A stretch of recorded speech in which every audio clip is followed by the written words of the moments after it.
Bonjour les amis, aujourd'hui c'est le 1er janvier 2021. J'espère que vous avez bien passé l'année précédente et j'espère que vous avez bien commencé la nouvelle année. J'espère sincèrement que vous avez bien planifié plein de choses pour cette année-là, pour cette nouvelle année.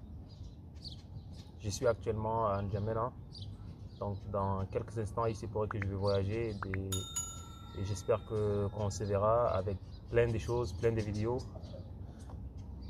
J'espère aussi que vous allez faire plein de projets, notamment la lecture. On se verra bientôt avec une nouvelle série, ou encore nous allons continuer notre ancienne série qui consiste à résumer des livres.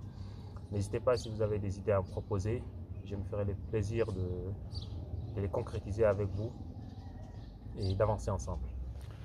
Il est actuellement vers 6h40 ici à N'Djamena. J'ai regardé en fait pas mal des vidéos des grands leaders, des personnes qui ont réussi dans leur vie.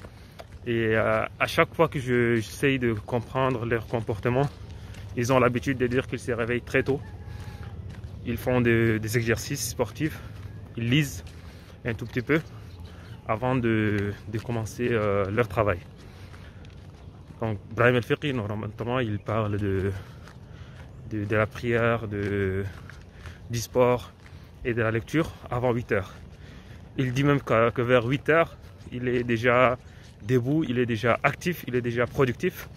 Par contre, en général, les travailleurs, lorsqu'ils viennent au travail vers 8 h, 8 h 30, 9 h, ils sont épuisés, ils viennent de se réveiller, leur cerveau n'est pas encore actif. Ils ne seront actifs que vers 11 h. Pourtant, lui, étant donné qu'il a lu, il a fait du sport, il a prié, vers 8 h 30, 8 h, il est déjà productif, vraiment productif. Donc voilà, j'espère que le message est passé. Donc soyez matinal et essayez de lire très tôt le matin. Essayez de prier si vous êtes croyant. Ça va vous faire du bien.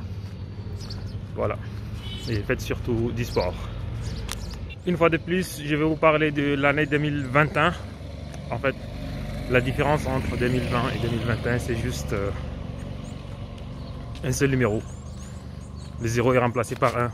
Si vous ne faites pas grand chose dans votre vie, si vous ne vous ressuscitez pas, si vous ne faites pas les choses d'une autre façon, donc il faudra plutôt, au lieu de dire ou bien de souhaiter des choses, il faudra se mettre au travail. Il faudra notamment mettre en place une stratégie pour se développer personnellement. J'espère que vous avez, certains d'entre vous en tout cas, auraient regardé la vidéo de mon ami Abderrahmane Kamara. Lorsque je lui ai posé la question sur la réussite, il m'avait répondu que, en fait, si tu es étudiant, réussir dans tes études, c'est quelque chose d'évident. Tu ne fais rien du tout, on ne te demande rien du tout à part ça. Mais pour lui, réussir, c'est faire d'autres choses. C'est notamment se développer personnellement, faire des choses en parallèle de ses études.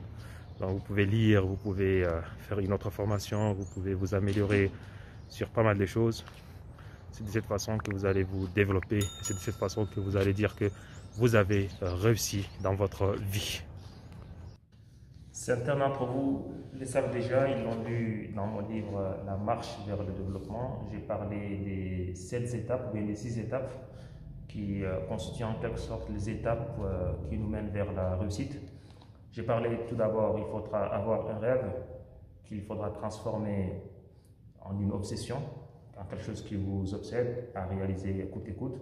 Après cela, il faudra agir immédiatement, tout en étant flexible à votre environnement. Et il faut persévérer pour réussir dans votre vie. Toute réussite nécessite une persévérance. Et avec la persévérance, il faudra que vous vous améliorez continuellement. Voilà les clés de la réussite que j'ai édité dans mon livre La marche vers le développement.